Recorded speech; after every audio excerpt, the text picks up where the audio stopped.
challenges: an economic downturn, corruption endorsed by the presidency, a carefree institutionalization of nepotism and democratic actions, insecurity, increasing cost of living. Citizens are weighing where lies the hope. John Dramani Mahama speaks on Ghana at a crossroad. Live across radio, television, and online platforms on Monday, 2nd May 2022 from 6 p.m. Listen, watch, and be inspired. In us from across our beautiful country, Ghana, and from all over the world, I say thank you very much on behalf of His Excellency John Dramani Mahama. And Ramadan Mubarak to all our Muslim brothers and sisters who celebrated Eid today. I want to thank especially all the radio and TV stations and digital platforms that have plugged in and bringing us to tonight's engagement with His Excellency John Dramani Mahama. Why are we here tonight? We are here, sadly, because our country is at a crossroad. A dangerous crossroads at which the managers of our country today do not know what they are about. Ladies and gentlemen, as President Mahama posted on his Facebook wall a few days ago, the present situation demands the leadership of the country to listen to the people and act appropriately. Listening and taking action is the surest way to success on our chosen journey of democracy. At this juncture, let me seize the opportunity to welcome Professor Nana Jane Opoku-Agyeman, immediate past running mate to our presidential candidate for 2020 elections. Good evening, ma'am, and you're welcome. Our national chairman, the Honorable Samuel Ofosu-Ampofo, is also here. Good evening, sir. Thank you very much for your time. The Honorable Johnson Esiedun Ketia is our General Secretary. He has also joined us this evening. Distinguished ladies and gentlemen, welcome to Ghana at a Crossroad, a presentation by His Excellency John Dramani Mahama, former President of the Republic of Ghana and the immediate past presidential candidate of the National Democratic Congress. Also here are honorable members of Parliament, chiefs, Nime, Name, you're all welcome. We also want to welcome our FEC members, our Council of Elders, and all leading members of our party, the National Democratic Congress. As Robert Frost mentioned in his celebrated poem, The Road Not Taken, he said, "Two roads diverge in a yellow wood, and sorry we cannot travel both. Indeed, we stand at an undeniable critical crossroads in our nation's history, where it has become necessary as citizens to choose a path that may well determine our future decades to come. To prepare the way for us, please join me to welcome Bishop Dick Esando of the Action Chapel Ministry for a short prayer. Thank you very much, sir.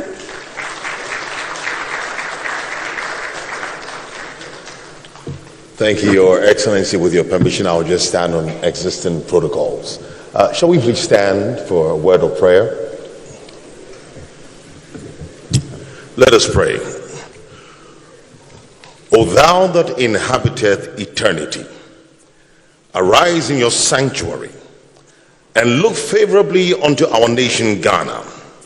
We pray the Lord, your glory shall fill this nation, that your works, O God, shall be seen amongst men. Command the morning, O God, to manifest your works, that we may continue to give praise and adoration and thank you for all that you have seen us through and what lies in our future. Tonight we commit this time into your hands.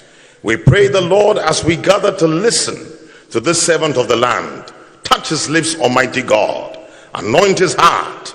Your word declares that the heart of the king is in your hand, and you turn it whichever way it ought to go. Today we pray in the name of Jesus that let counsel be upon him. Let his words resonate across the nations. Bring wisdom, Almighty God. Use him as an instrument for solution. We pray for an open heaven, that you pour out all that is necessary to give this nation the hope for the future, to bring us to a place where dreams shall be fulfilled and your purposes shall be established. Now, O God, let your predetermined counsel and your will for this nation and this people be designed and established in our time. May all that we do in this time and beyond impact generations yet unborn. May men leave a good legacy, a legacy that will touch and advance the cause of this nation.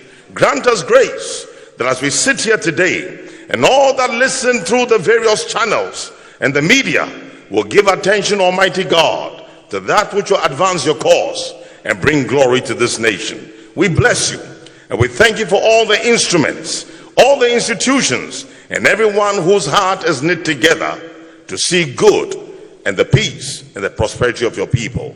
This we ask in the name of Jesus, the Son of the living God. Let everybody say, amen.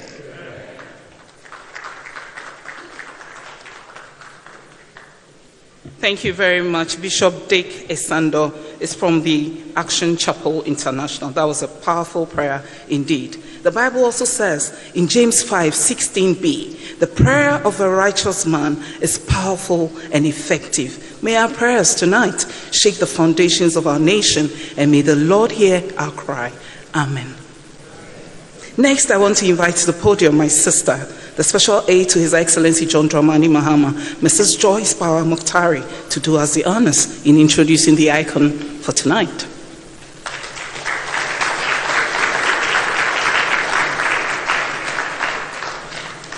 A very good evening, distinguished ladies and gentlemen. Thank you, my sister Obobia. Distinguished ladies and gentlemen, I come before you this evening to introduce to you, on behalf of His Excellency John Dramani Mahama, as he presents to us a paper on Ghana at a crossroads. Mr. Mahama was the fourth president of the Fourth Republic of Ghana. Ghana, during his presidency, witnessed a massive infrastructure development in all sectors of the economy, including education, in health, in ports and harbors, aviation, rail, oil and gas, ICT, and many more. His vision and strategic investments in these areas solidly positioned the country for the next phase of development as a lower middle income country. Following the unexpected advent of the COVID-19 pandemic, he was humbled and gratified that the sum of his modest contributions, particularly in health, granted us great and crucial and timely interventions in helping rescue our dear country, Ghana. Beyond investments in the socio-economic infrastructure, President Mahama also believes in investing in people, in his desire to ensure social justice and equity, and this was reflected in his promotion of girls' and women's interests at all levels. It was during the administration that Ghana attained gender parity in basic education. He also ensured the appointment of many women to high positions in his administration. In his last presidential bid, he selected an accomplished woman as his vice presidential candidate, the first time by a major political party in Ghana. And this evening we have in our midst this distinguished citizen of Ghana, Professor Nana Jane Opoku-Agyeman.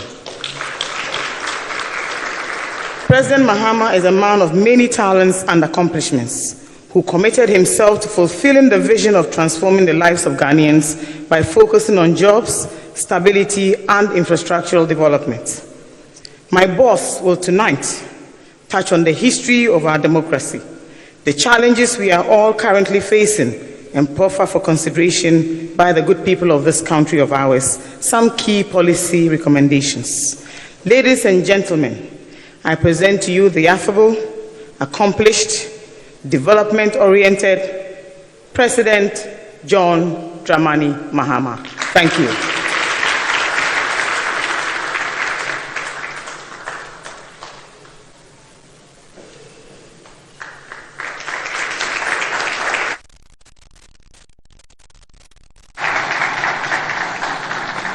Thank you very much.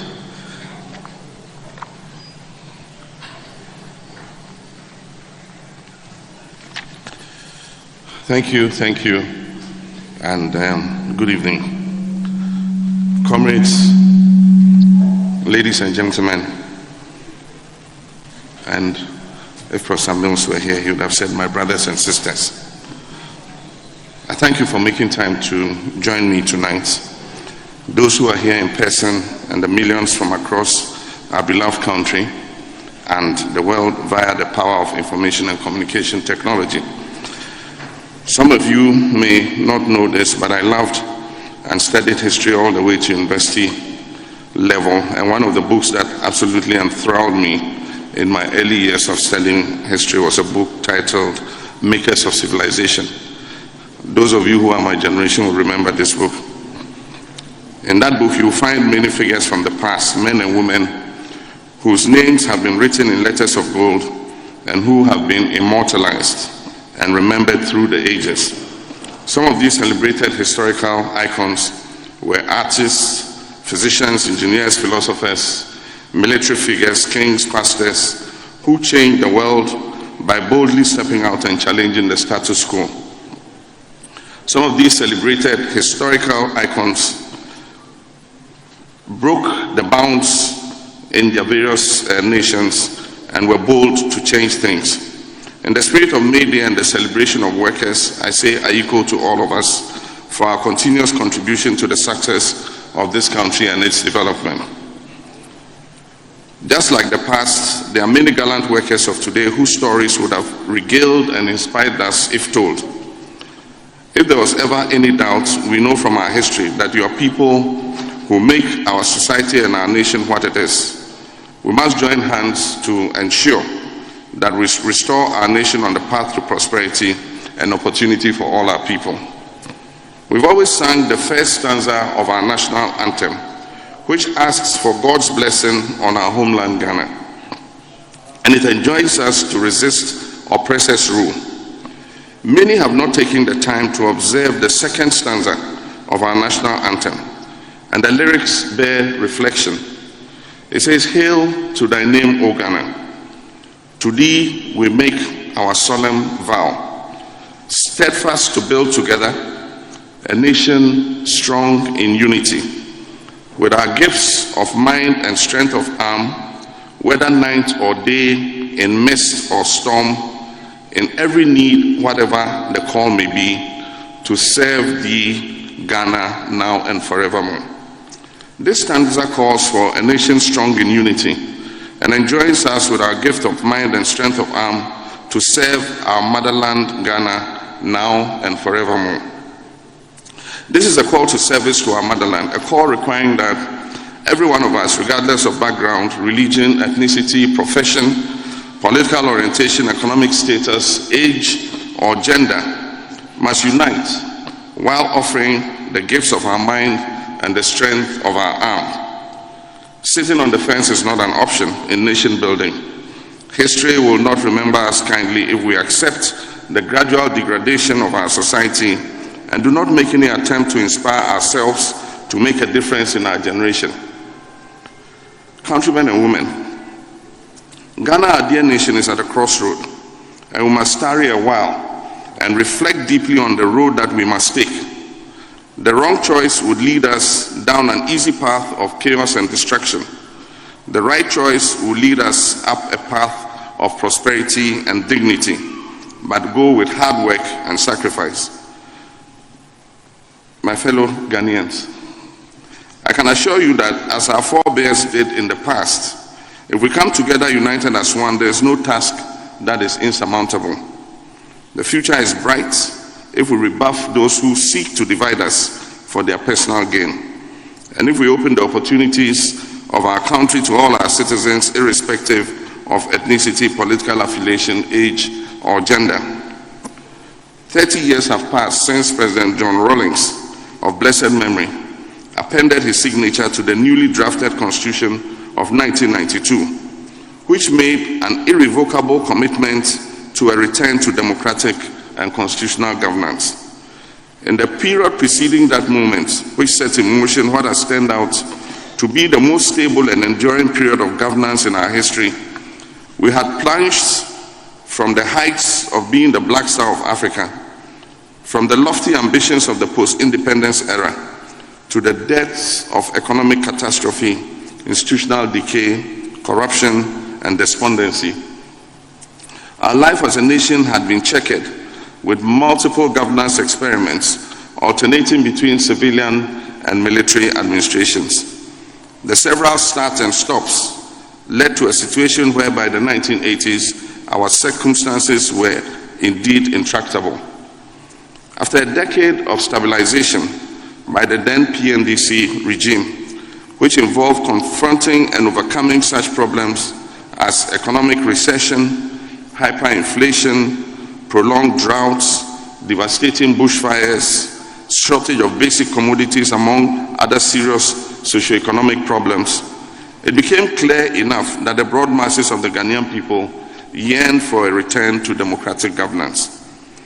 Thus began the process to fulfill their genuine aspirations through a participatory and inclusive approach. The product of that process is the 1992 Constitution. It ushered in the Fourth Republic and set us apart from our peers in the sub-region as having perhaps the most advanced democracy in West Africa, and I dare say one of the very best in Africa. The Constitution itself was a remarkable piece of work that contained elaborate provisions which captured and guaranteed the fundamental human rights of all Ghanaians, including those of free speech and association. It had extensive provisions on media freedom and offered directive principles of state policy around which governance was to be conducted. The Constitution also laid down a governance framework which emphasized checks and balances with the creation of independent state institutions with clear mandates to work towards the consolidation of democratic governance and the protection of people's rights. And best of all, it was a constitution drawn up by the mass of our people, including teachers, nurses, fishermen, farmers, security personnel, butchers, traders, hairdressers, through the process of a consultative assembly.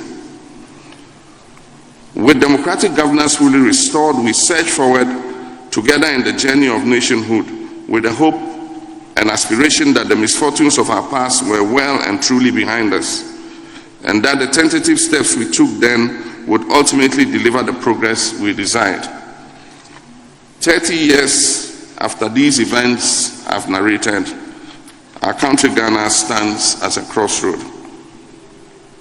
Since the first elections were held under the Fourth Republic some 30 years ago, there have been 3 changes in government. Each of these changes has been heralded by expectations of better governance, leading to tangible improvements in the socio-economic conditions of our people. The NPP government came into office in January 2017 on the back of mouth-watering promises of almost instant transformation of our country. Amid countless slogans, President Akufo-Addo did promise to transform Ghana in 18 months, if voted for. Yes, he promised to turn around the fortunes of Ghana and create opportunities for all, and he charged all of us to be citizens and not spectators. A significant number of our citizens associated the promises with good and noble intentions. In return, and despite our best efforts, the Ghanaian people offered the NPP a clear mandate in 2017 to steer the affairs of our dear country. An assessment of our current conditions showed that what is happening now bears very little or no resemblance to what was promised. There's a sharp disparity between promise and practice. Today, most Ghanaians feel they were hoodwinked, and this is manifesting in their personal livelihoods and their daily struggles. Perhaps the most defining challenge of our time is making our economy work for everybody. Over the last several months, our political space and societal reaction has been dominated by discussions on the challenges with introducing even more taxes. These conversations have taken place against the backdrop of unparalleled cronyism, nepotism, and breaches of the basic tenets of conflict of interest, transparency, and accountable governance, and misplaced spending by the president and his inner circle. On top of these is the subjugation of independent constitutional bodies to the whims and caprices of the president and his cronies. The painful epiphany is that in Ghana today, the frustrations of Ghanaian people is at an all-time high. We're well and truly at a crossroad that is acutely complicated by the doubt and fear experienced by our next generations, that they face a future that carries no expectations of success in their lives. For most Ghanaians, the feeling of despondency and hopelessness is real and personal. It is exacerbated by a dangerous trend of growing inequality and lack of upward social and economic mobility, in addition to a calculated effort at constraining social justice. Interestingly, the condescending responses from government officials to public complaints have often accentuated the frustration and anger of the people. A government bereft of ideas has resorted to incarceration of critical voices, name-calling of citizens, and unfair categorization of the labor force and huge numbers of unemployed youth as lazy and undeserving. Worst of all, government has been using chaotic shouts and insincere technical analysis laden with dubious comparisons and outright untruths to manage the narrative. Another worrying trend is the bastardization of independent constitutional bodies, obfuscating their objectivity and introducing deliberate constraints on their ability to act independently and in accordance with the mandate bestowed on them by the Constitution. This deliberate strategy has resulted in heavily politically colored and conflicted persons assuming positions within such institutions, alongside the swift dismissal of persons who have dared to act in an independent and fair manner. And here one can mention the Domelovos of our time. The cumulative effect of these travesties is an unparalleled and lack of substantive accountability in the management of our national affairs. On the economic front, Nana Akufo-Addo and the NPP pledged to transform Ghana within 18 months, as I said, grow our economy at double digits, reduce borrowing, ensure fiscal discipline, bring down the cost of living, lower taxes, and protect the public purse. They promised also to move Ghana from taxation to production. In effect, none of these has been achieved. Instead, Ghanaians have been subjected to excruciating hardship and deprivation resulting directly from the mismanagement of the economy by a government that lacks the humility to accept responsibility and the capacity to appropriately diagnose the root causes of the challenges that have brought us here. Rather, they constantly seek to impose on us their version of the economic reality, denying that food prices have gone up, insisting that the business climate is very favorable, virulently protesting the evidence that their investments in meaningful capital expenditure is insignificant, and ignoring glaring evidence of unprecedented levels of corruption and breaches of internationally acclaimed standards of social justice. This government contests even the most basic and glaring set of facts. This should never have been the case for a government that has been fortunate to receive far more resources in the last 5 years than almost all governments before them under the Fourth Republic put together. Despite this fortune, today, the Ghanaian economy ranks amongst the worst managed in the world. It is characterized by unsustainable public debt due to an unprecedented fiscal deficit, comparatively high and still rising inflation, a rapidly depreciating currency, spiraling cost of doing business, ever-rising cost of living, high levels of corruption, abuse of civil and human liberties, and a general loss of investor confidence. Simply put, our country is on the verge of bankruptcy. In spite of the firm promise to reduce borrowing, this government has increased our public debt to almost 380 billion Ghana cedis as of the end of the first quarter of 2022. This is more than 3 times the debt of all governments since the days of Osagyefo Dr. Kwame Nkrumah put together up to January 2017. A direct consequence of this astronomical borrowing is that our debt service obligations per annum has increased by 500%, from 10 billion Ghana cedis, which it was in 2016, to about 50 billion Ghana cedis now. We are at a great risk of defaulting on our debt repayments unless something drastic is done. To be clear, despite the heavy politicization of debt by the current administration while in opposition, the real problem we face is not just because of the daunting large size of the debt in terms of value.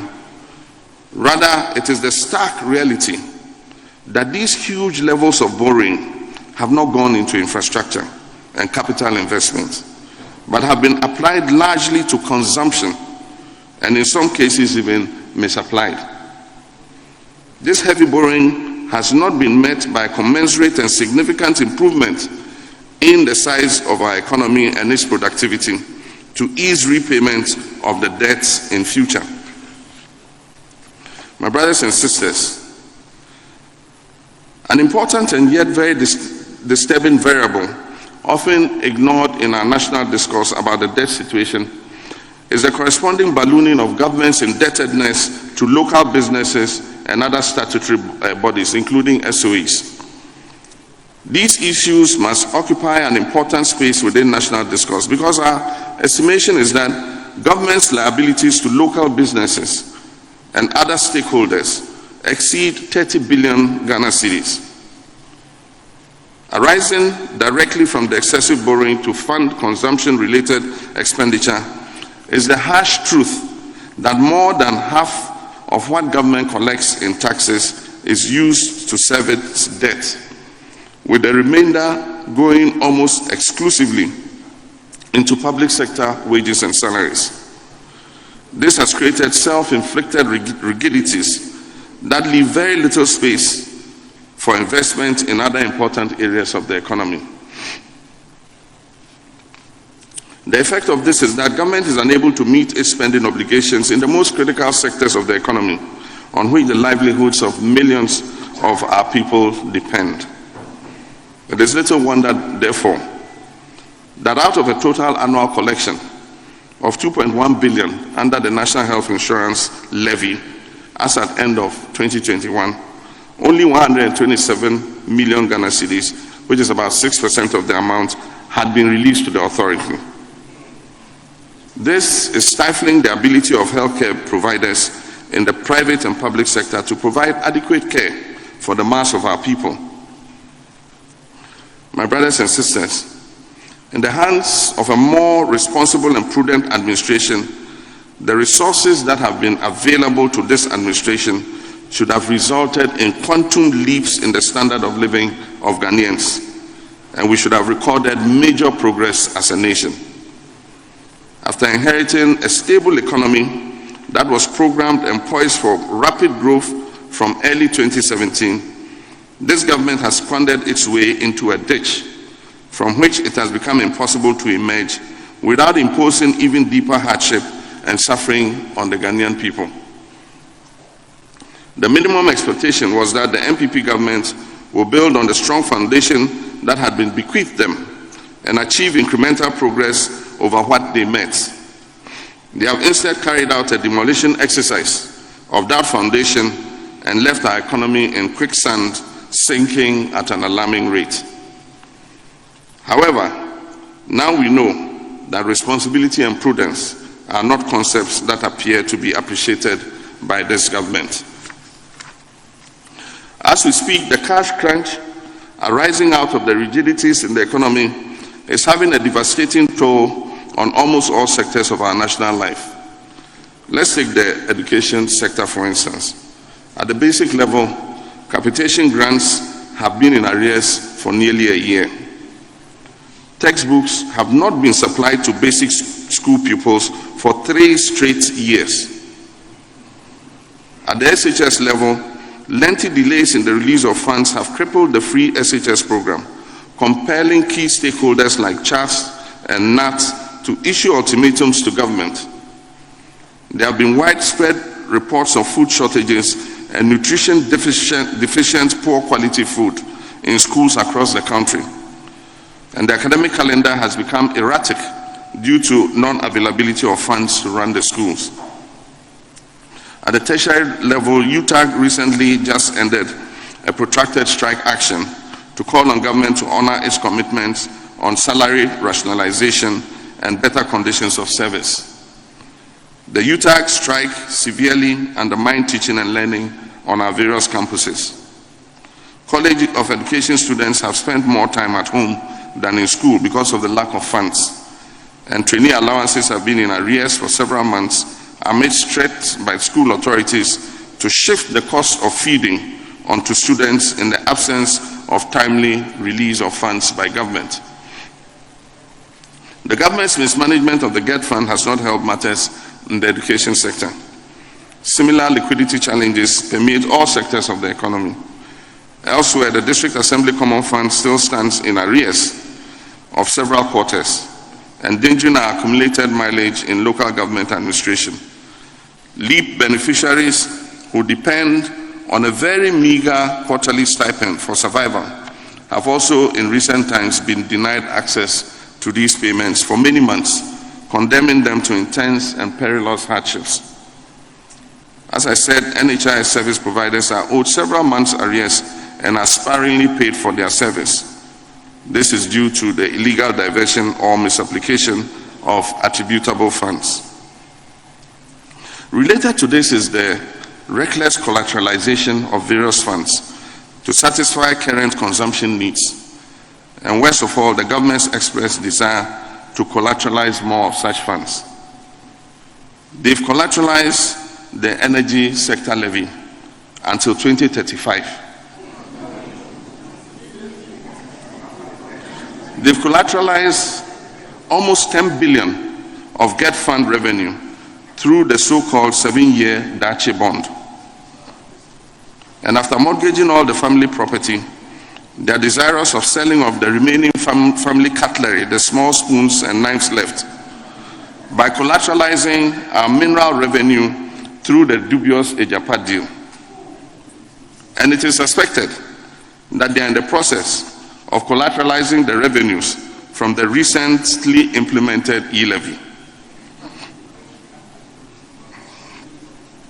Countrymen and women, yesterday at the May Day address, the President stated that it is not possible to remove taxes off petroleum products because it will result in an inability to pay public sector and wages. He said that if these taxes were removed, there will be a shortfall of 4 billion in revenue collected, and as a result, they will not be able to pay wages. What he did not tell the workers was that some of those taxes cannot be removed because they've been collateralized and the money has already been spent. The Energy Sector Levy Act, when it was introduced by my administration, had a 5-year lifespan to pay down legacy energy costs, energy debts.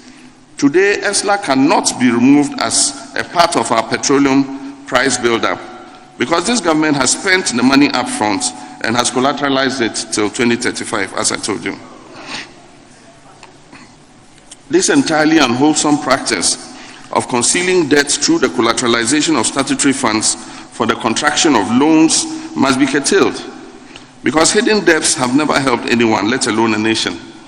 Hidden debts will catch up with you, as it has the effect of increasing the public debt while creating a false sense of security, because those debts ostensibly sit on the books of state-owned enterprises or special purpose vehicles. For example, whereas the Bank of Ghana in its latest summary of economic and financial data pegged our public debt at 351.8 billion Ghana cedis, and therefore stated that we had a debt to GDP ratio of 80.1% at the end of 2021. The actual debt stood at 362 billion Ghana cedis. When you factor into the equation debts sitting in the name of GET Fund, ESLA, and Sino Hydro, they deliberately left this out to give a lower picture, and this is what this government has been doing since they came into office. Thankfully, the strong will of the people, civil society, and the NDC legislators applied the brakes to the Ejapa deal. We must be determined to defeat the Ejapa deal if they resurrect it. This can only be the action of an Ejaboni and not an Ejapa.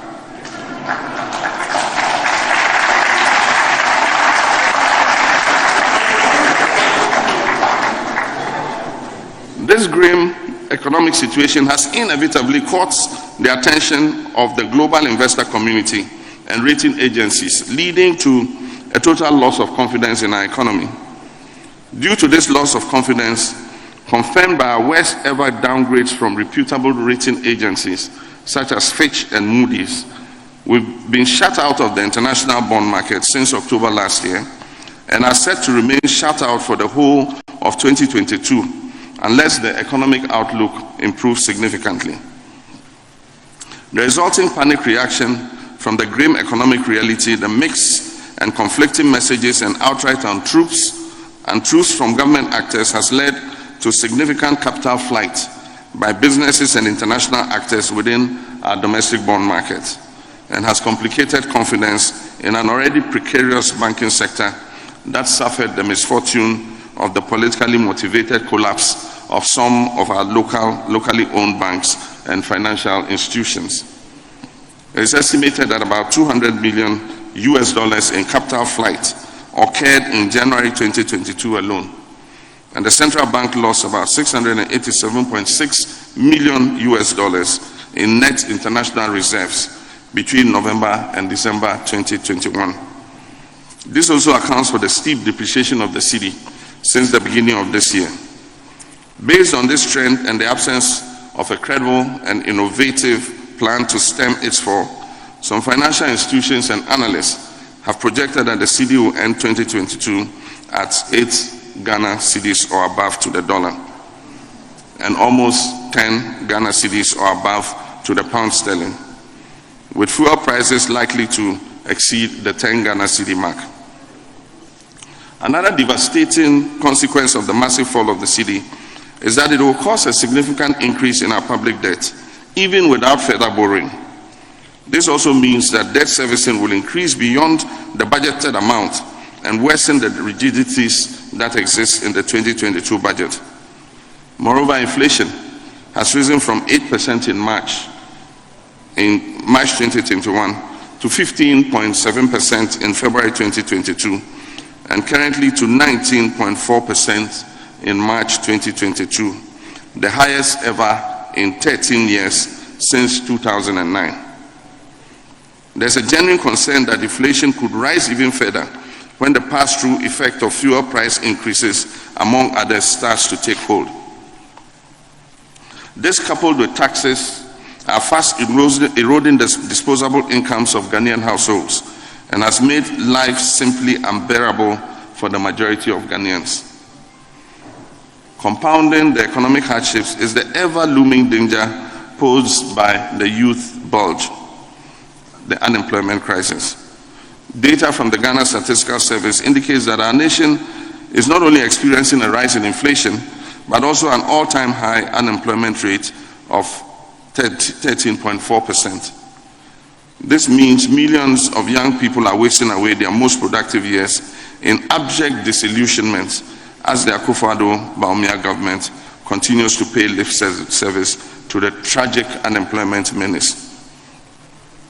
Unemployment is leading to social deviance with a significant uptick in armed robbery, kidnapping, fraud, scamming, and ritual murders. Millions of Ghanaian youth with higher education are trapped in the situation of a permanent purgatory with no clear indication that they can obtain gainful employment until before they turn 60 years of age and have to retire from unemployment. No, it's true. You might not be employed till you are 60. And 60 is the constitutional retiring age. So you retire unemployed.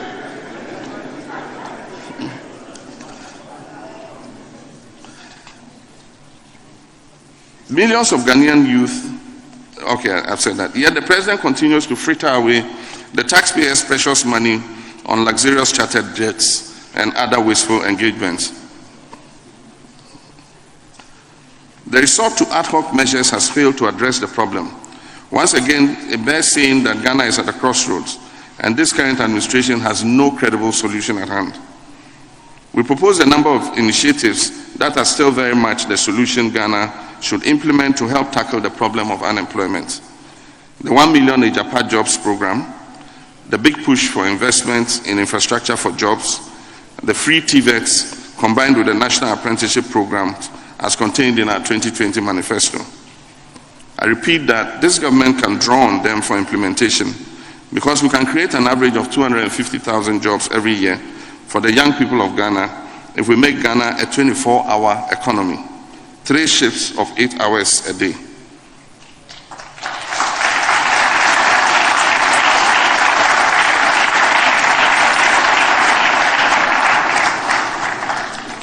We must, and the NDC will always support the private sector in various forms to enable them grow and expand their earnings and job openings. A stimulus package like that, like what we provided to the pharmaceutical manufacturing companies in the past, must be rolled out to other processing and manufacturing organizations. Our vision behind the establishment of the Ghana Exim Bank and the Ghana Infrastructure Investment Fund should not be lost. In times of anguish and deep national crisis, as we are presently witnessing, a convincing and credible response is required from leadership. The constitutional order we chose for ourselves 3 decades ago has the immutable principle of accountability as one of the most enduring pillars. Accountability requires those who have the privilege to lead to periodically render an account of their stewardship. Since 1993, every president of Ghana, including myself, have delivered the message on the state of the nation to Parliament. It is hugely important for our democracy, which the framers of our constitution envisaged, as the occasion on which the president delivers to the people, the governed, a truthful, principled, and transparent appraisal of the state of the nation, its achievements, and the challenges it faces.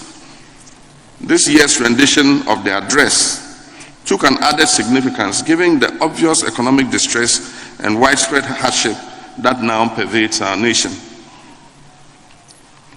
A few weeks ago, President Akufo-Addo performed this constitutional duty, and in view of the challenging economic circumstances that now face the citizenry, especially the poor and vulnerable, we all look forward to an address in which a truthful, objective, and transparent appraisal of the national situation will be presented to the nation. The occasion offered scope and a unique opportunity for the President to address in concrete terms the most pressing concerns of our people in these times and rally the nation for the purpose of extricating our vehicle of state from the ditch into which he has led us. We had hoped that the widespread hardship and suffering that Ghanaians are experiencing in these difficult times will be duly acknowledged, and responsibility will be taken for the arrogant missteps, wrong policy choices, and mismanagement that are mainly responsible for our current situation. Instead, and rather unfortunately, we're fed with the same litany of backpassing, denial, nonchalance that the people of Ghana have been served by this president and his administration over the last 5 years. Nothing is ever their fault.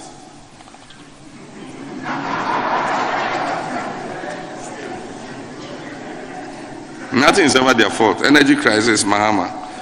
Economic difficulties, Mahama. Everything, Mahama.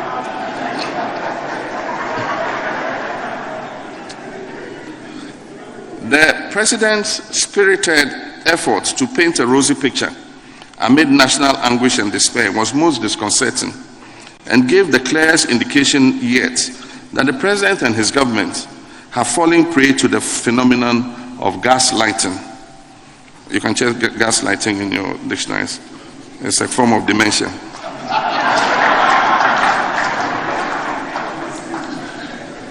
It is apparent that those to whom we have entrusted the leadership of this country are yet to grasp the stark reality of our national situation. As was manifest in his State of the Nation address, President Akufo-Addo and his head of the economic management team have sought to shirk and deflect responsibility for the economic mismanagement that has led to this hardship and national economic meltdown.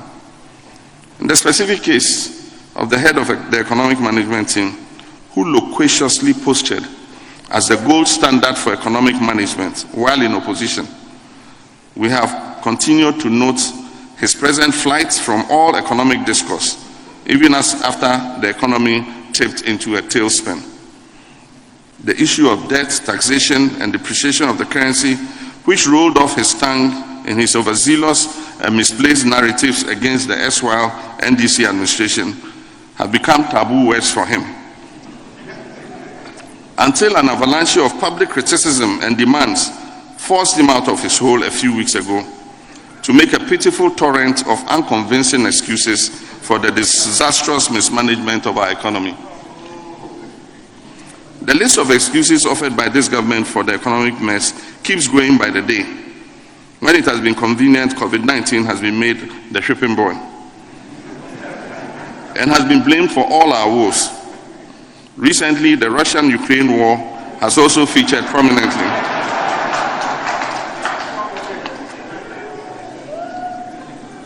Russia and Ukraine's war has also featured prominently on the list of excuses, as have the so-called financial sector cleanup and supposed excess capacity payments in the energy sector.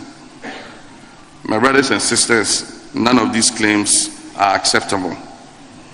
The fact reveals that while no one can run away from its impact on the global economy, the COVID-19 pandemic paved way for the government of Ghana to receive an unprecedented windfall that previous governments could only dream about. Over 30 billion cedis, sufficient to plug the revenue shortfall of 12 billion Ghana cedis anticipated for 2020, was made available to this government from various sources.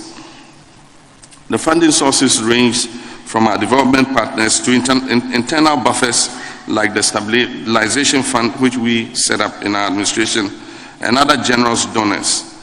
Namely, there was a $1 billion US dollar facility from the IMF. $200 million US dollars was drawn from the Stabilization Fund. 430 million, it's estimated that it was more than that, US dollars was received from the World Bank. Another 400 million US dollars out of the 1 billion US dollar special drawing rights, which was provided to Bank of Ghana, was taken by the government. Over another $100 million from African Development Bank and bilateral partners, and 20 billion Ghana cedis from the Bank of Ghana. Being a pandemic, COVID-19 affected almost every country on earth, including our West African neighbors, with whom we share similar economic characteristics.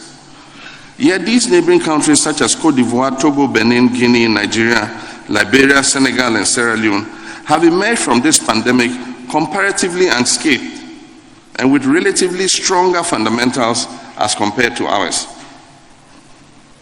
Ghana has incurred and recorded astronomical double-digit budget deficits and huge public debts than our West African peers.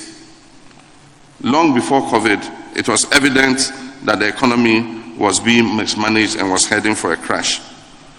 I cautioned against this mismanagement several times. By 2019, our deficit and debt figures had already reached distress levels. This is a fact which was recently corroborated by the World Bank through its country representative in Ghana. Unprofessionally, the real figures were always grossly understated under the guise of appendices, memoranda, below-the-line items in our budget. It is this creative accounting and cooking the books, deliberately done in a bid to conceal the true extent of our economic problems, that has eventually caught up with this administration. Instead of making judicious use of the resources obtained because of COVID to cushion Ghanaians against the disease and spending strategically to stimulate people-centered economic recovery, the Akufo-Addo administration saw this windfall as an avenue for wasteful expenditure and a conduit for unmerited electoral success. The people of Ghana demand an independent forensic audit into how the COVID-19 monies were spent.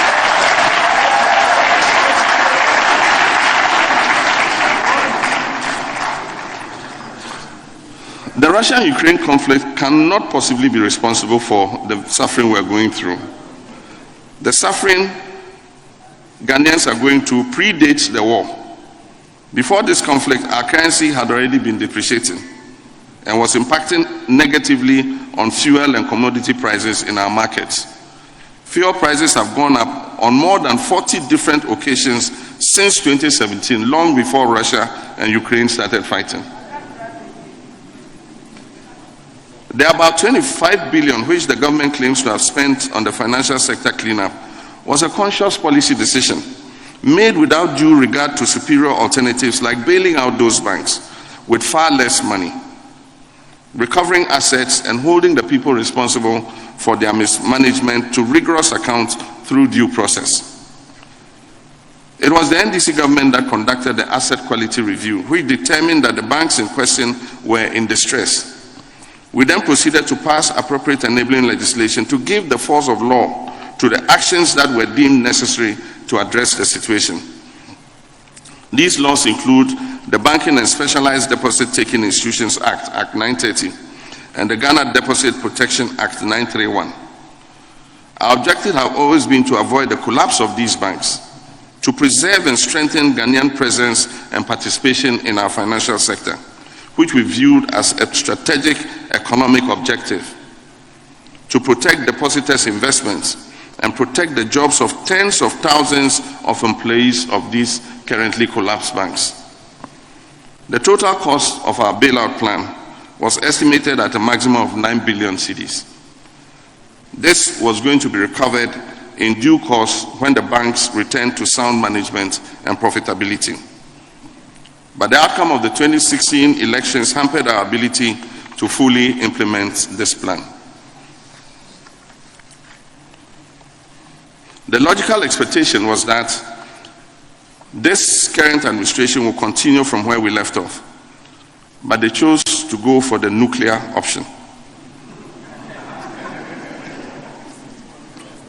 They collapsed indigenous Ghanaian banks, some of which had been built from the hard work of our compatriots, our citizens, and from scratch, and had existed for decades, and strangely, at a cost of 25 billion cedis. Doubts, however, remain about the accuracy of the figure given, that the Bank of Ghana reports only 16 billion in its summary of economic and financial data. But a government that decides to spend a colossal 25 billion Ghana cedis on a 9 billion Ghana cedi problem and actively seeks political applause for the same cannot turn around and pass it off as a reason for the current economic crisis we face. They also claim that 17 billion was spent on excess capacity payments in the energy sector, and that has contributed to the economic crisis we're going through. This is clearly untrue. To mislead Ghanaians into accepting this dubious narrative, this government has deliberately peddled untruths about our power generation capacity and its evolution. They claim that the NDC government added power generation capacity that we did not need. They said Mahama added too much power.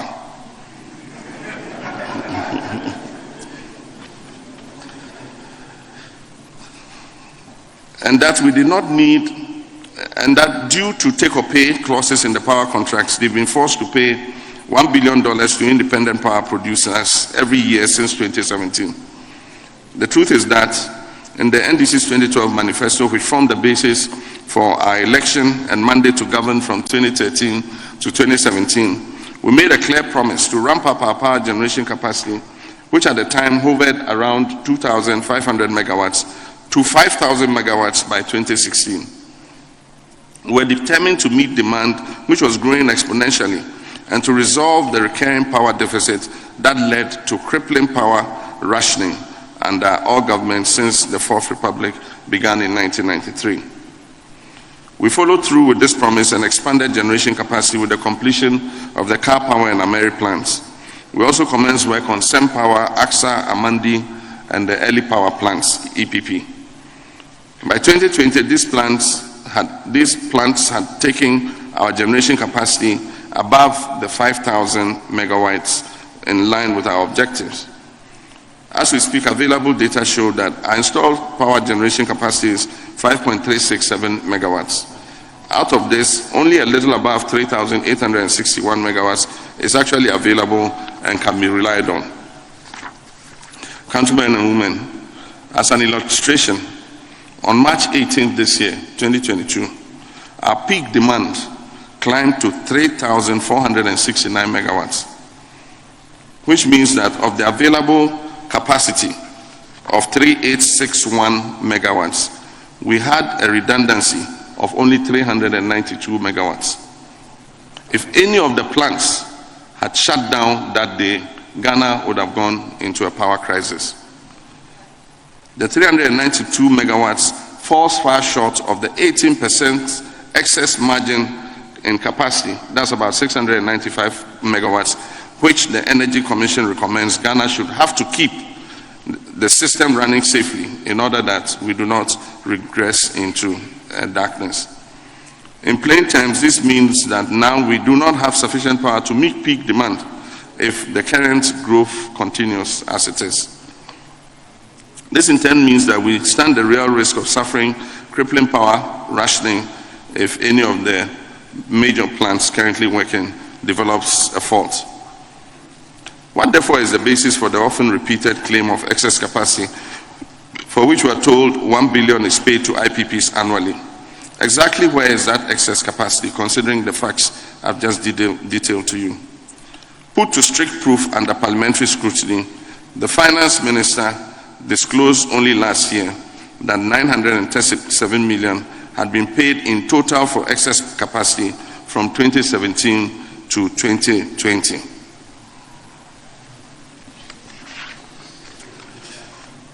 My brothers and sisters, it is the duty of leaders to acknowledge problems, take responsibility, and move swiftly to address them, as I did when confronted with the power challenges in my time.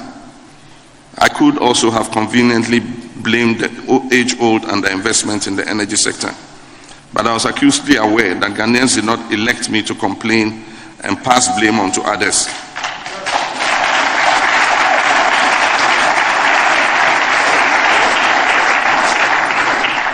And so I moved to fix it, and I fixed it.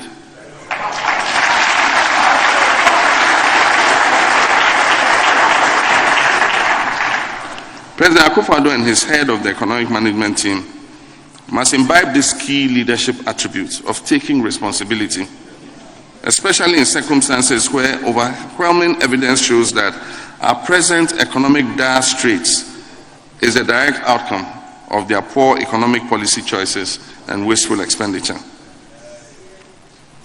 Governments since the Fourth Republic have all invested in digital infrastructure in order to modernize our economy. In my time as president, we laid some of the most extensive kilometers of fiber optic cable in this country.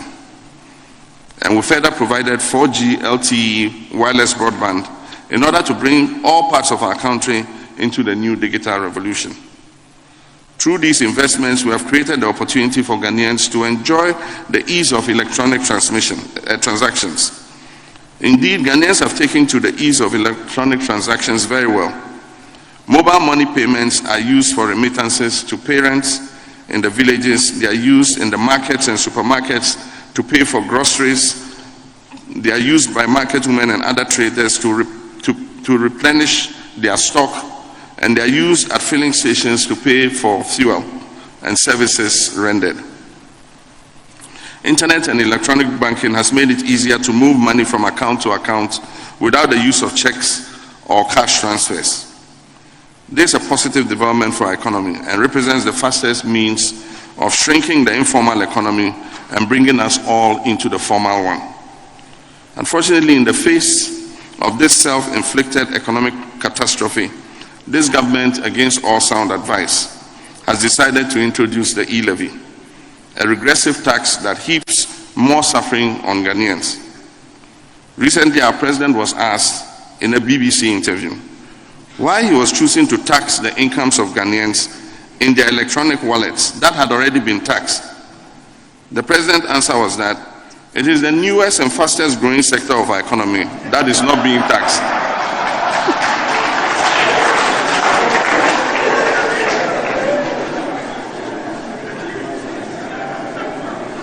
It is the newest and fastest growing sector of our economy that is not being taxed. Clearly, either the president did not understand the question,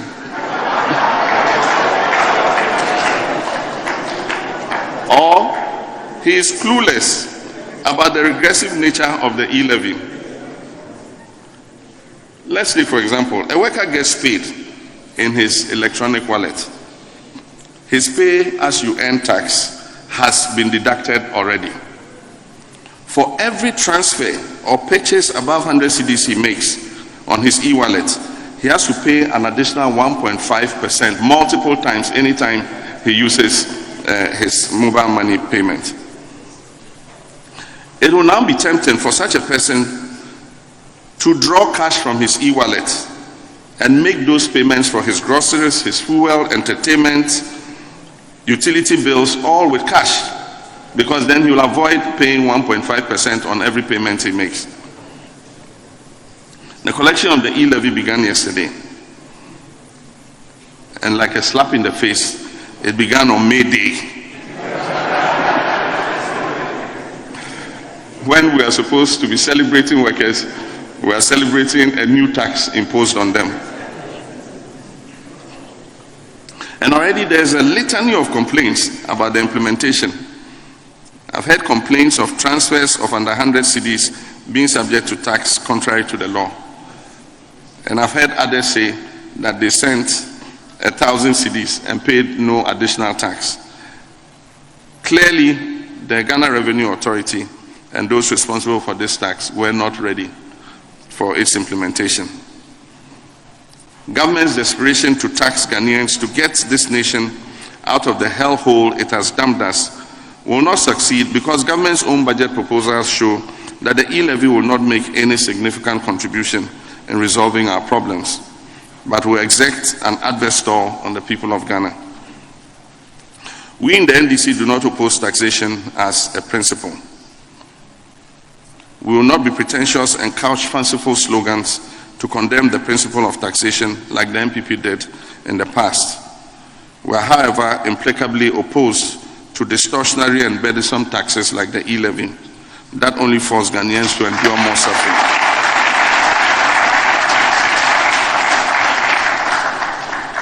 A new National Democratic Congress government, God willing, and with the votes of the sovereign people of Ghana in 2025,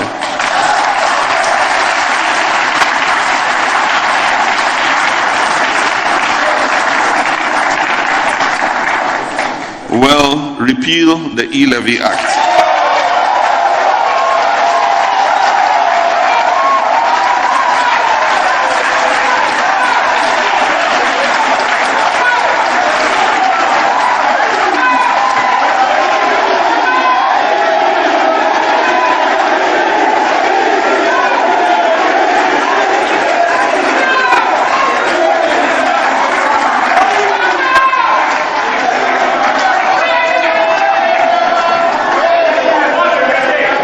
Thank you. Thank you. Thank you.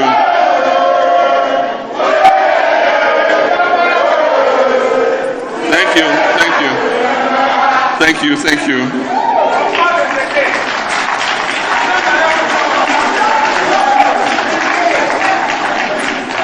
Even as this government remains fixated with taxing their way out of economic mismanagement, the Akufo-Addo government has been wasteful.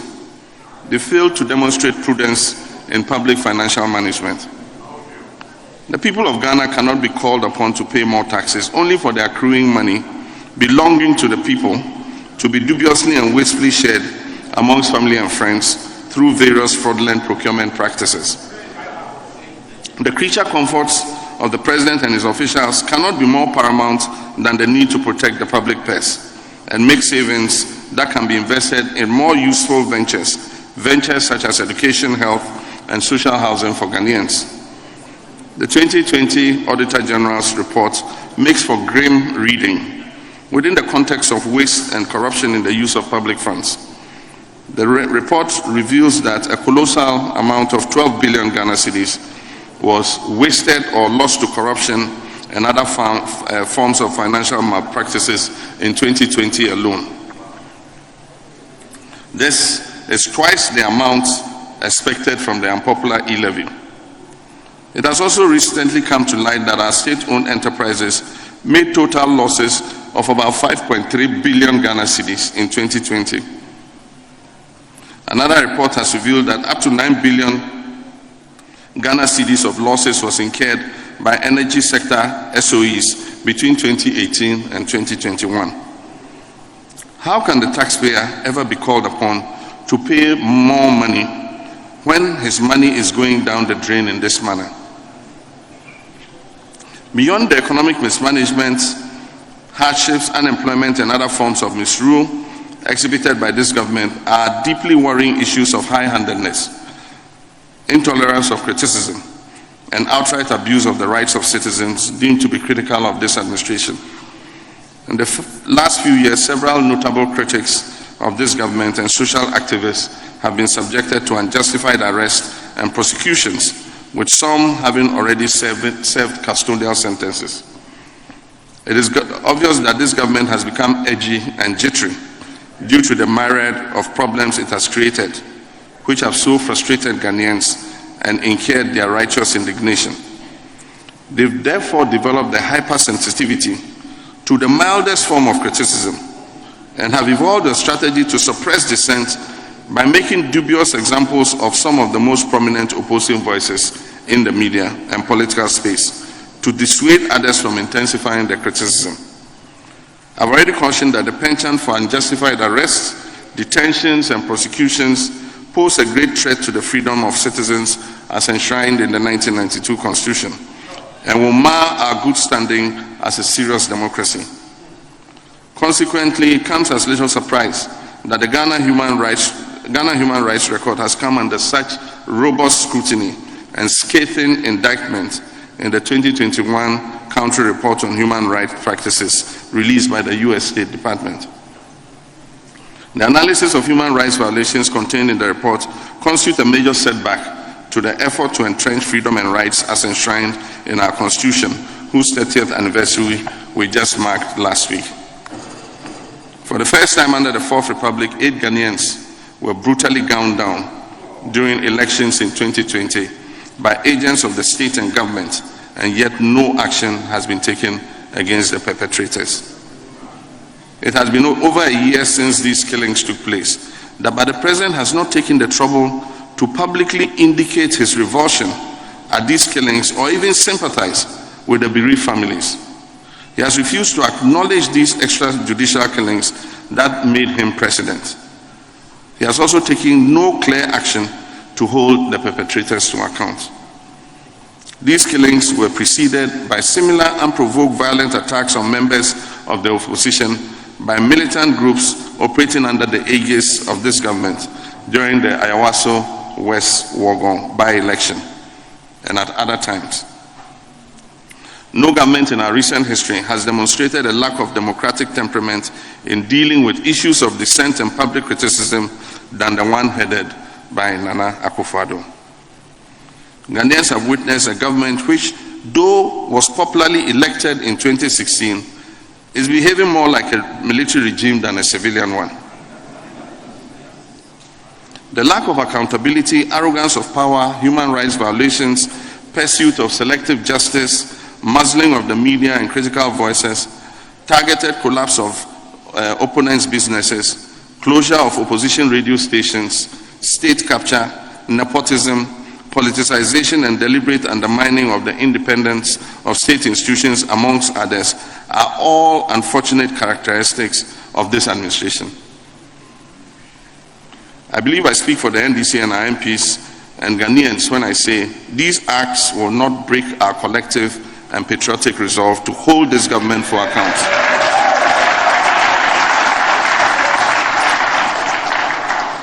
It will not break our collective and patriotic resolve to hold this government to account, no matter how many times they come after us. Suppression of the opposition and critical voices have never kept any government in power beyond what the people of the country themselves can tolerate.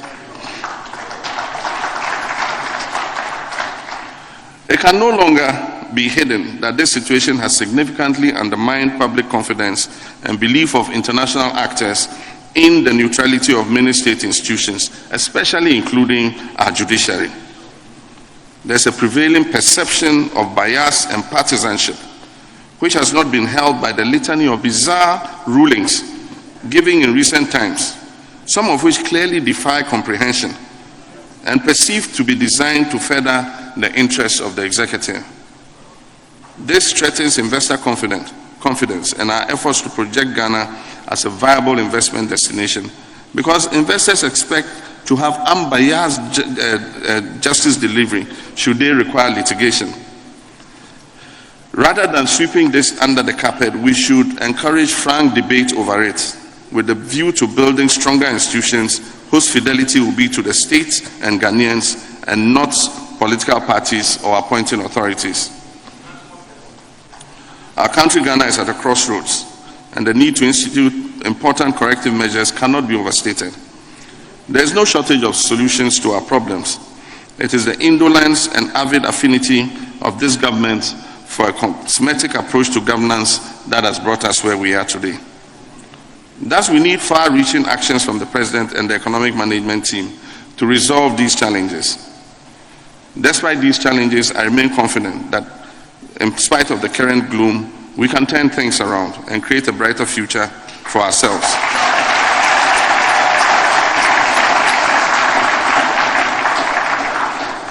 Ghana's best days are still ahead.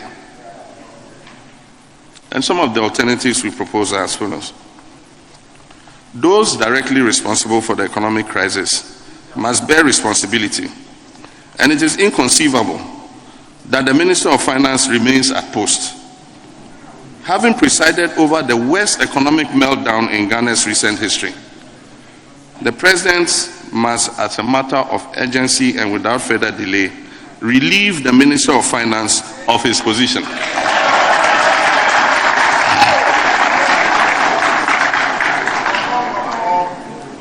And appoint someone who is focused on national rather than self-interest and who has the requisite skill, experience, and knowledge of public financial management in his stead. The personal benefit that the current minister and his cronies derive from borrowing on our behalf through the commissions they take by their companies who serve as transaction advisors raises an unacceptable conflict of interest situation which must end immediately. It goes without saying that the economic management team, that solid team, has failed and must be reconstituted immediately with fresh ideas and perspectives. Having supervised the worst public debt buildup, the worst budget deficit, the worst debt to GDP ratio, the worst credit rating downgrades, and the worst performing currency in the world, the worst crisis of confidence in our economy, the highest fuel prices ever rising inflation,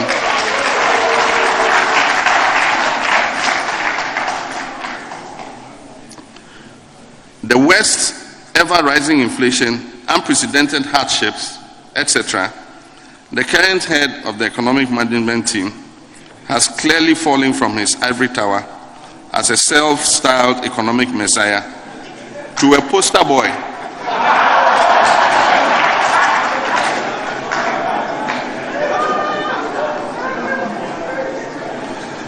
has clearly fallen from his ivory tower as a self-styled economic messiah to a poster boy for economic mismanagement.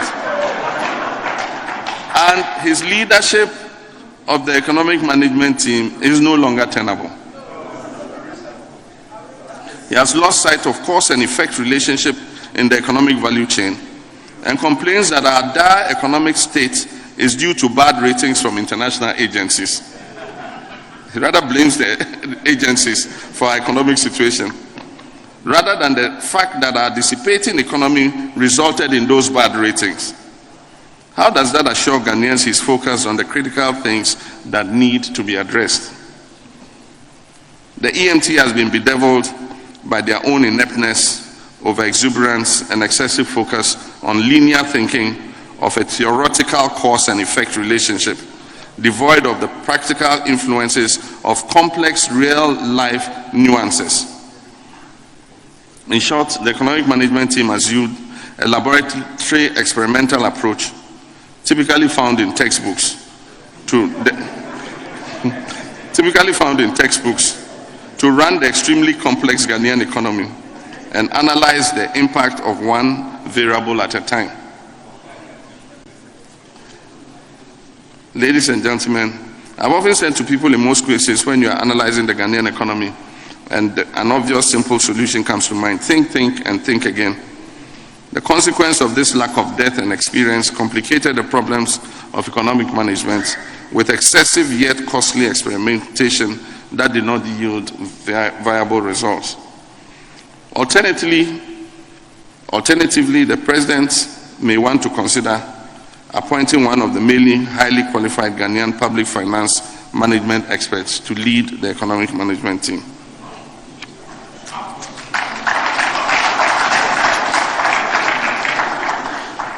The third one, the President must, as a matter of urgency, reshuffle his cabinet.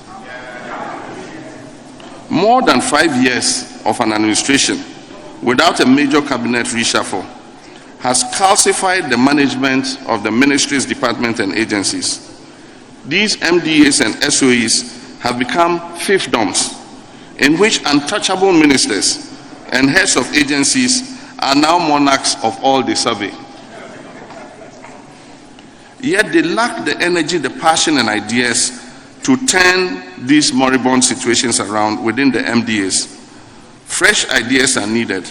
Morale is at a low in these ministries and agencies.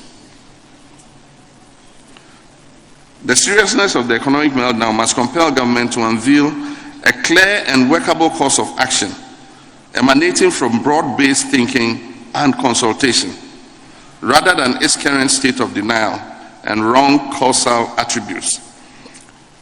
Such broad consultation must lead to a post-COVID economic recovery plan, a program that will focus our energies on building an economy whose fruits of growth will benefit all Ghanaians and give everybody a fair chance at success. The participants of this broad-based consultation must reflect the demographic, social, and economic status mix of our country. There must be a clear and measurable reduction in government expenditure. Even though this is not an easy course of action, but it's a necessary one. Nonetheless, I'll be the first to admit, after running an economy on 0% central bank financing in 2016. However, a crisis such as this requires drastic measures. I'm of the view that an open and transparent discussion of the true situation with the citizenry will help achieve this objective. The President must lead the way in the demonstration of prudence and modesty in the use of public resources. He must put an end to the ostentation and opulence and show sensitivity and respect for Ghanaians by using the presidential jet, which we acquired with taxpayers' money.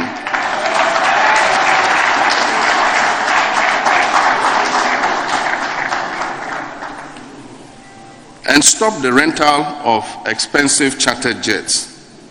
Only then would he have led by the power of his example, to quote Bill Clinton, to enable Ghanaians to make meaning of the sacrifices he's making to get us out of the doldrums.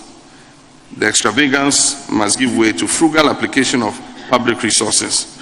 We cannot live beyond our means and expect not to fall into debt and financial ruin. Related to this, and that's the sixth one, government must drastically cut down and trim down its size, rationalize and bring to reasonable level the pay packages of CEOs of SOEs and other senior public servants and heads of state organizations.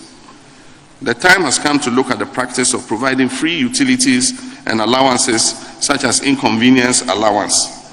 entertainment allowance, and such other innovative allowances that are crafted just as income enhancers. The practice of setting up amorphous and poorly structured public agencies to run one-off ad hoc policies must also stop, and those already created must be merged with the more established and time-tested agencies already carrying out similar functions. To curtail the needless duplication and waste, there must be a real effort to plug the loopholes that facilitate the unconscionable loss of public funds incurred through financial practices, as revealed by the Auditor General's report. Government must limit borrowing significantly. If we all agree that we are in an economic abyss, submerged under the suffocating weight of unsustainably high levels of debt and are at a risk of default, then the wisest thing to do is to limit borrowing. Government must, as a matter of urgency, issue a moratorium on all non-concessional borrowing to avoid an increase in our public debt. After the issuance of this moratorium, the dithering must stop and very urgent action must be taken to confront the debt problem. The stark reality is that in our current situation, it is just not possible to be servicing our debt at the present levels and have any significant resources left over to meet critical expenditure obligations. It is obvious that this government has no plan on how to handle the debt crisis. I note that government refused to take advantage of the Debt Service Suspension Initiative, commonly called DSSI, and the Common Platform for Debt Treatment beyond DSSI. Because of the peculiar nature of Ghana's debt profile, where only about 20% is formed by multilateral and bilateral debt. The bulk of our debt is from the international credit market and other commercial lenders, with default triggers related to bilateral and multilateral reprieves. Government clearly has two options open. The bulk of our debt is from international credit market and other commercial borrowers with default triggers related. It's easier related to bilateral and multilateral reprieves. Government clearly has two options open to it. The first will be to open a discussion with the multilateral finance partners and our creditors on a debt restructuring program, which will ease our debt burden and create some fiscal space to allow expenditure in critical sectors of the economy that are currently starved of funds. Rationalizing and enforcing strict compliance of our tax laws in areas such as the extractive sector, including a pragmatic legislation of the tax exemptions regime, can help improve resource flows. For example, a simple insistence that mining companies relay their export revenues into Ghana as per the relevant laws, rather than keeping such funds offshore, as is the current case, can help exchange rate stability. We must achieve a national consensus on these alternatives and take proactive steps as soon as possible. The longer we tarry, the worse the situation will get. While implementing these measures, government must adequately signal to the international finance providers a clear effort at meeting future obligations. Government must commit to using some of the windfalls that we earned from the recent rise in crude oil prices to revitalize the sinking fund that we left them in anticipation of future debt servicing. We estimate that the hikes in crude oil price will translate into an about 3 billion Ghana cedis, or about $550 million windfall for government this year. Part of this money must go into the sinking fund to build buffers for repayment of the 2025 maturing bonds. We must also take immediate steps to restore credibility to the management of the economy. A contributing factor to the plummeting of investor confidence in our economy is the practice of underreporting and concealment of key economic indices like the budget deficit, public debt, and net international reserves. For instance, the Bank of Ghana must stop adding the proceeds of our Heritage Fund and other encumbered funds like Eurobond proceeds to our net international reserves to create a false sense that we have more buffers than we actually do. National data and economic indices should be a matter of fact and not subject to needless debate and contention. We cannot be debating the factual level of debt reserves, inflation, kilometers of roads constructed, whether they go from here to China. the number of schools and hospitals built, and whether CAPEX investments should include KVIPs, metric tonnage produced of food items. Ministers must not be contesting reports and data furnished to the public from their own outfits, and should not be comparing indices generated from rebase figures to figures prior to the rebasing. In effect, government data must be transparent and must give a true picture at all times of our national situation. In addition, government must clarify reports which are rife in the investment community that it tends to use the heritage funds held in the United States as collateral to raise a $2 billion loan from a consortium of banks. We wish to serve notice that if this turns out to be true, we in the NDC will oppose it vigorously in the same way that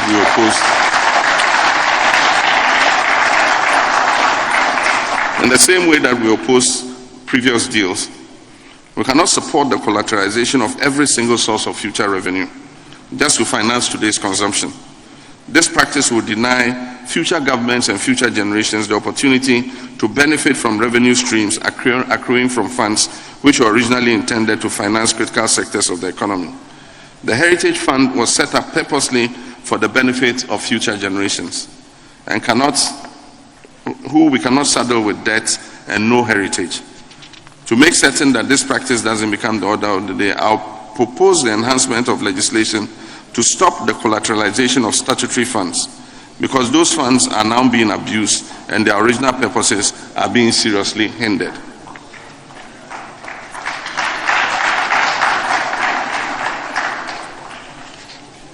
It is obvious that the assumptions underlying the projections in the 2022 budget, especially regarding revenue, are overambitious and are unlikely to be achieved, considering all that has transpired since the presentation of the budget. Government must revert to more realistic targets and avoid creating further doubts in the minds of investors. Let me add that it is time to change the structure of our economy by allowing Ghanaians to achieve the popular General Achampong mantra of capturing the commanding heights of our economy. We must increase the GNP of our country as a share of our GDP.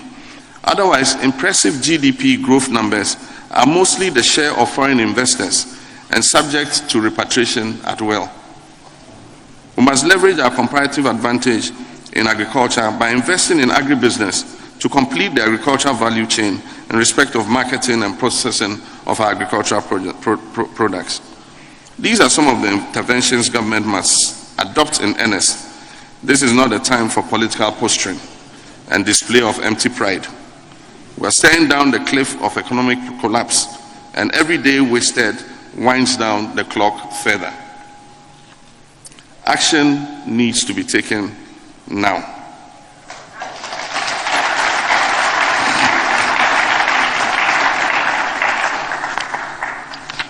And I'm almost done. My brothers and sisters, I think I've delivered a 3-hour State of the Nation address before. So this is not too bad. We're just going to 1.5 hours. My brothers and sisters, aside reversing the economic decay, I wish to emphasize the need to reweave our social fabric, which is bursting at the seams now. It threatens national cohesion and our democracy as well. The despair and disenchantment that the economic and social problems have created within our people cannot and should not be underestimated. There are many in our country today who question the relevance and usefulness of the democratic path we charted 30 years ago. They see too little progress or hope to convince them that democracy of the sort we are practicing is worth the effort. I'm an unrepentant believer in democracy, and I hold that it is the only viable path to nation building. Disruption of the constitutional order cannot be an option and would rather worsen a dire situation.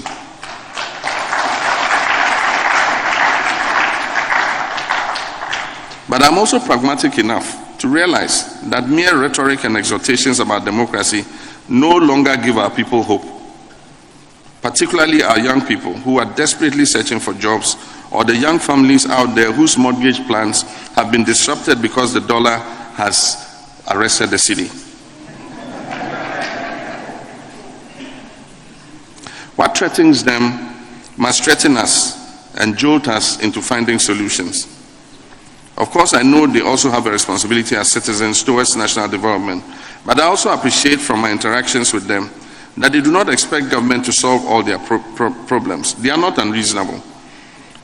Therefore, we as political leaders must demonstrate through our deeds that the struggle to restore democratic rule those 3 decades ago and the flame of hope that was lit in our people has not been in vain. We must restore their confidence in the democratic path. We can if we carry out extensive reforms in our political and governance systems and deliver the goods and services that they yearn for. This is the way to go so that even in times of crisis, they still see a silver lining at the edge of the clouds and can wait out the hard times, assured that effective and responsive leadership will work in their best interest.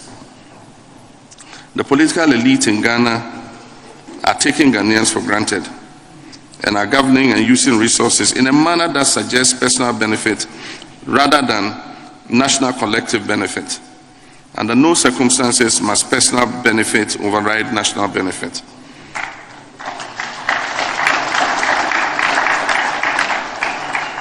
The time has come to adopt bold and radical measures to carry our people along with us so we can win back their trust and confidence to manage the affairs of the state with dedication and sacrifice.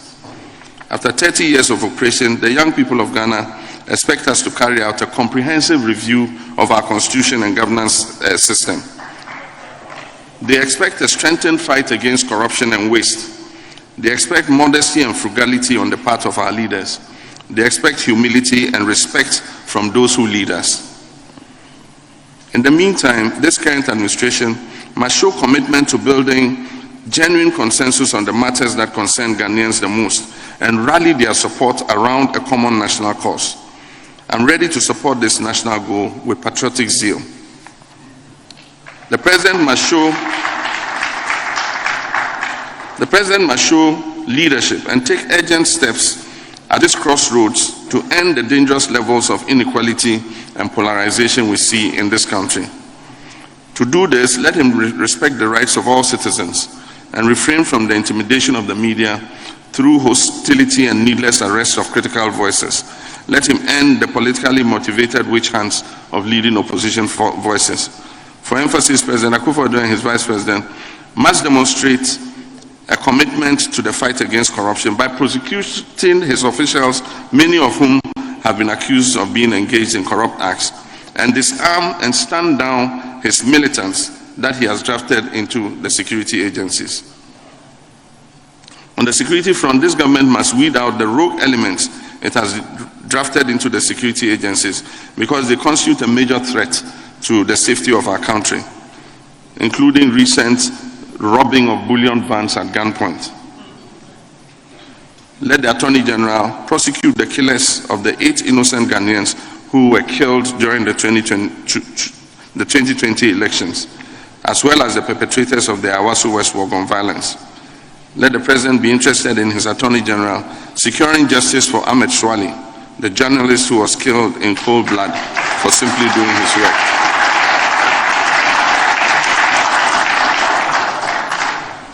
And let justice be done in the case of Major Maxwell Mahama, a fine soldier who was lynched to death at Densho-Boase in 2017 while on a duty tour. These are some measures that can begin to set the tone for a genuine dialogue on building national cohesion and consensus and bring an end to the dangerous levels of polarization and discontent that we see and feel around us.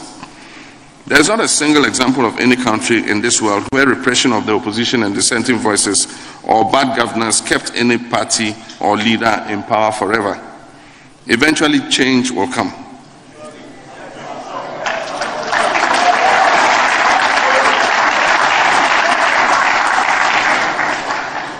Because there's only so much that an oppressed and overburdened people can take.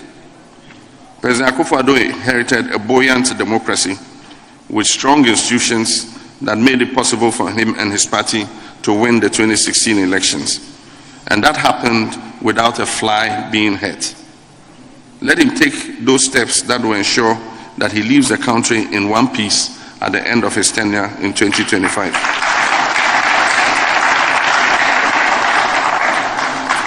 this moment, this government has lost its way and seems ill-suited to govern. As I said, Ghana is at a crossroads. The state of our nation is dire and crisis-ridden. But in the last few weeks, happenings in the football arena have taught us what can happen if we change course and do the right thing. This lesson came in the shape of our gallant Black Stars, who secured qualification to the 2022 World Cup by defeating a much-fancied and vaunted rival. Our Black Stars were dismissed, vilified, and disparaged after their poor showing at the 2021 AFCON in Cameroon, probably their worst performance ever. The management of the team effected badly needed changes, which provided a new sense of purpose and direction, the culmination of which was the qualification to the Qatar World Cup in 2022. Today, that qualification has provided a glimmer of hope on a very gloomy national horizon. Congratulations once again to the gallant Black Stars. My prayers and support will always be with you. The Black Stars' journey to Qatar 2022 provides useful lessons on which we can model responses to the socio-economic disaster that faces us today. If a team written off by pundits can reinvent itself, work together under the right leadership, and attain international glory, then the answers to our present woes are not far-fetched. They are within us to achieve.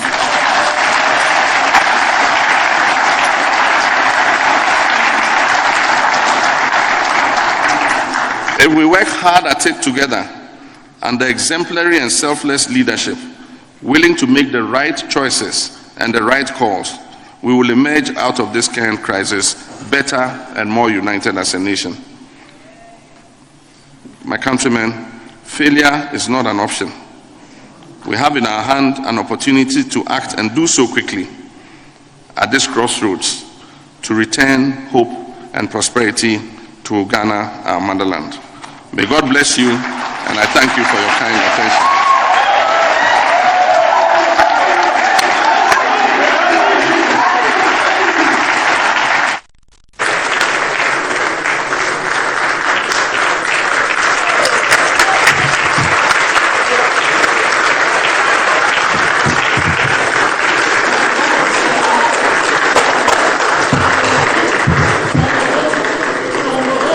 Can we do it again?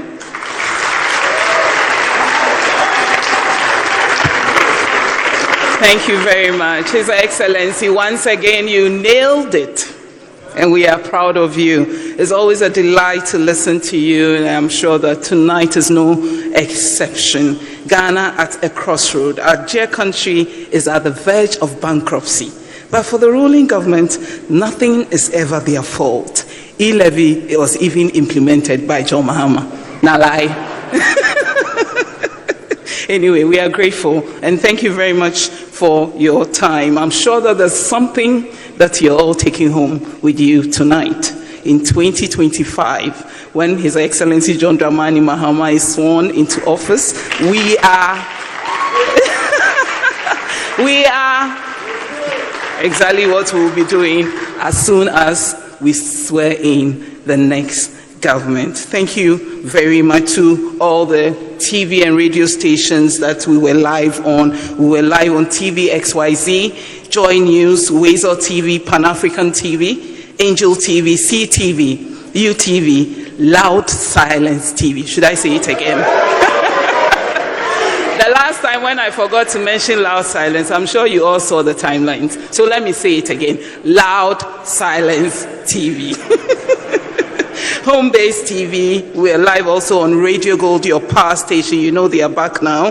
Class FM, Accra FM, Peace FM, Ahoto FM. And all the 16 regions, we also have dozens of stations in each region that were ably arranged by our regional communications officers and their deputies. We thank all the stations and the digital platforms. We are grateful. What would we have done this evening without your help?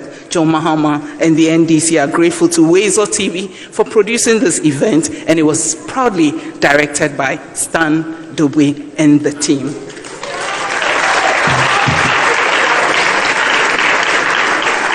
Before we leave here, let me acknowledge some of our senior comrades. including our party's Council of Elders, our National Chairman, General Secretary, members of FEC, regional chairmen, members of our various regional executive committees, members of parliament, former appointees of the NDC administrations. Professor Kwesi Boche is a former Minister for Finance. He joined us this evening. Thank you very much, sir. We are grateful for your presence. Mr. Edward Annan is a senior member of our party. He also joined us this evening.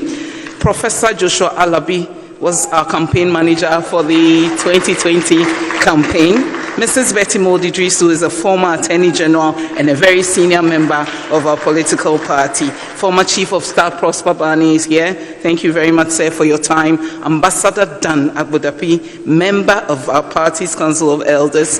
He is also here with us. Professor Kwamena Ahoy. Thank you very much for your time. And Madam Faustina Nelson, thank you, Mrs. Sati Okran. We are grateful for your time, and I'm sure that all protocols observed. Forgive me if I forgot your name. Let me acknowledge our chiefs and queen mothers in our presence. Osaberima and Sansasraku III is Manfihene and the Chidomhene of Ikriapim Traditional Council. Thank you very much, Nana. We are grateful for your time. Nana Ama Opokua Ampowa is Nifahima of the Ra traditional area. Thank you, Nana. We are grateful. Obasima Nana Amanya Kumbwa is Nkosohima of Rara. Thank you very much, Obasima. We are grateful for your time. The clergy was ably represented by Reverend Olivia Doche. She is also from the Action Chapel. Thank you, Mom. We are grateful for your time. And I'm sure that you heard our opening prayer. It was said by Bishop Dick Esando. Thank you for your time. We are very, very grateful. May we all now invite Sheikh Kamel Mohammed, Deputy Chief Imam Al Sunnah, for the closing prayer.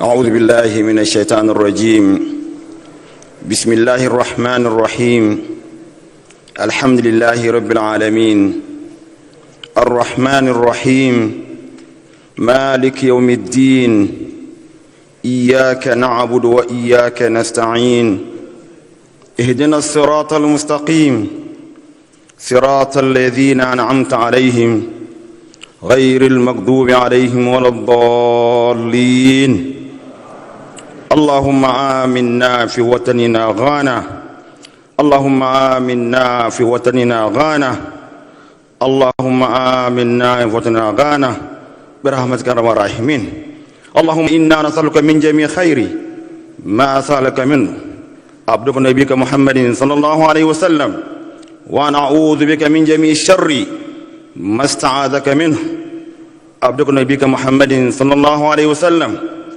برحمتك يا ارحم الراحمين ربنا لا تزغ قلوبنا بعد إذ هديتنا وهب لنا من لدنك رحمة إنك أنت الوهاب اللهم اجعل اجتماعنا هذا اجتماعنا مرحوما وتفرقنا من بعده تفرقا معصوما ولا تجعل فينا ولا منا ولا بيننا شقيا ولا محروما برحمتك يا ارحم الراحمين سبحان ربك رب العزة عما يصفون وسلام على المرسلين والحمد لله رب العالمين آمين.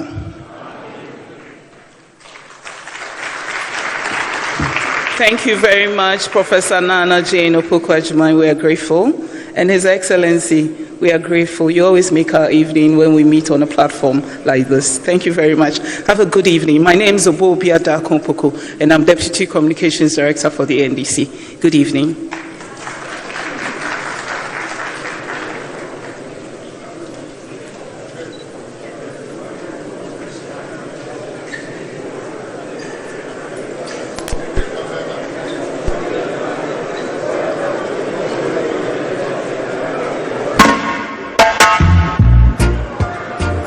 trendybeats.com.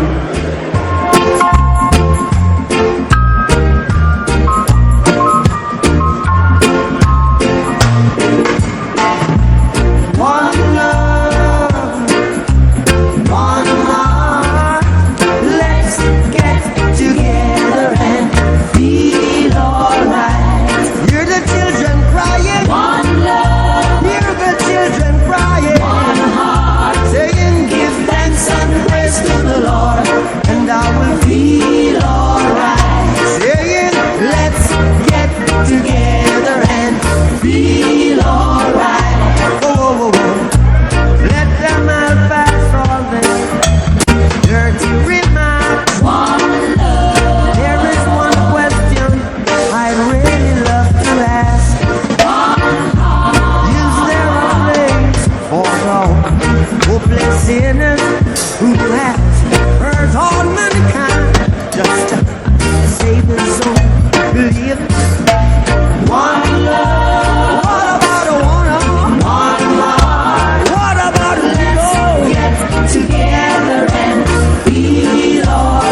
deserve.